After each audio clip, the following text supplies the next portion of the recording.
This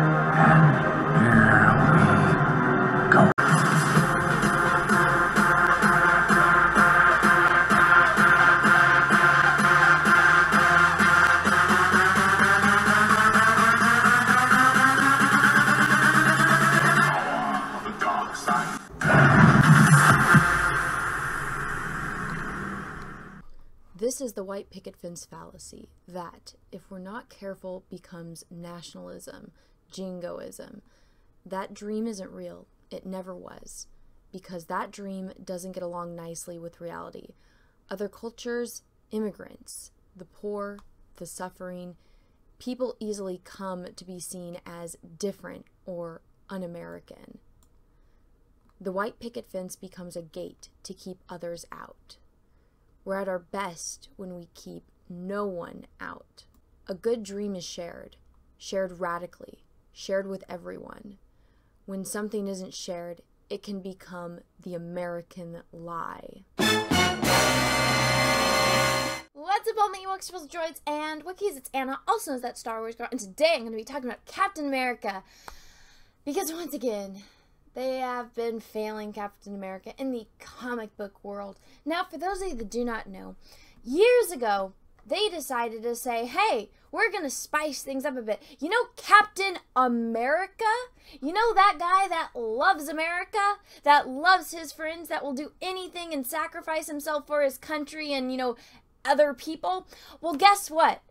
We're going to pull a bait and switch. We're going to make him an Hydra agent. So he was actually evil the whole time, and it was all part of the plan.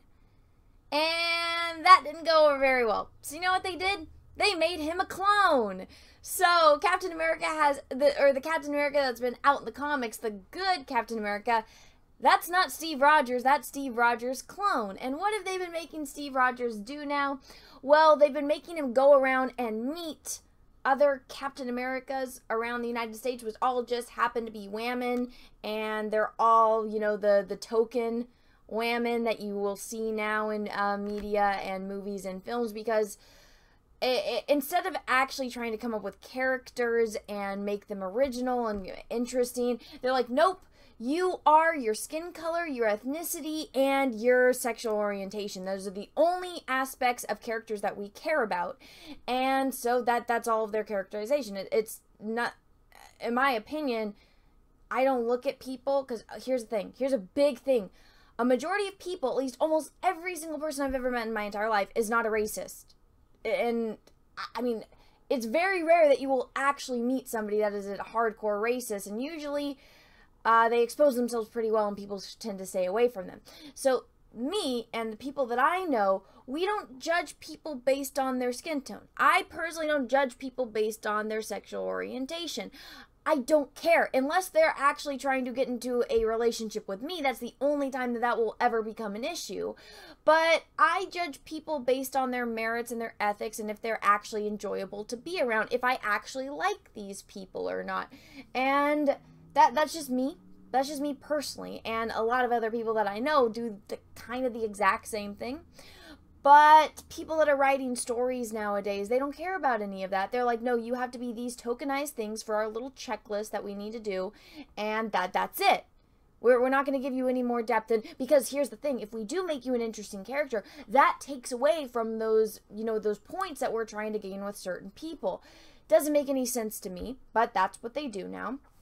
And so, and they get themselves into trouble because then they don't go and actually research what names mean, like when they did the Filipino Captain America, and it means certain body parts of the human anatomy, because they didn't decide to do any of the research. Again, they don't care about the actual ethnicity or background of characters. They just want, hey, we need a black character, we need an Asian character, we need a woman that's like this, we need a gay character, we need a trans character. But they don't actually take the time to go and research and learn about these cultures or what it is like to live the life of being that kind of person.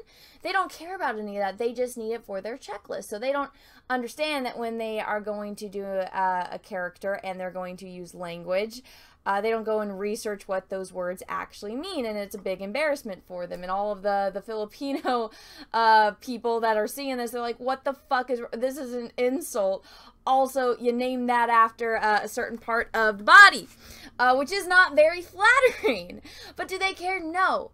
And you know what is one of the funny things about this, which, I mean, if you actually think about it, it is pretty depressing. But at this point, I stopped caring. So I'm just like, I'm just going to sit back and watch this shit burn. These characters that I love, these characters that I was at one point invested in, you guys ruined it. So I'm just going to sit back and I'm going to watch the whole thing burn. And the guy that is part of the problem with this, he's going to be doing a Superman movie with J.J. Abrams. I did a few videos on that if you guys want to go check them out. This is the guy, if you want to know why Captain America is in such a rut, why he is getting destroyed, you know, issue by issue, point by point, story plot by story plot. Who's the one that tried him? Oh yeah, is it the guy that insulted the first responders at 9/11? Is it the guy that says stuff like this? The question one must ask is why so many white people have difficulty extending things that are basic laws, you know, of how human beings interact to black people. And I think I know why. When you're white in this country, you're taught that everything belongs to you.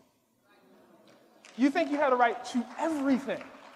You have a right to go where you, I mean, and you're conditioned this way. It's not, you know, because you know, your hair is a texture or your skin is light. It's the fact that the laws and the culture tell you this. You have a right to go where you want to go, do what you want to do, be however, and people just got to accommodate themselves to you.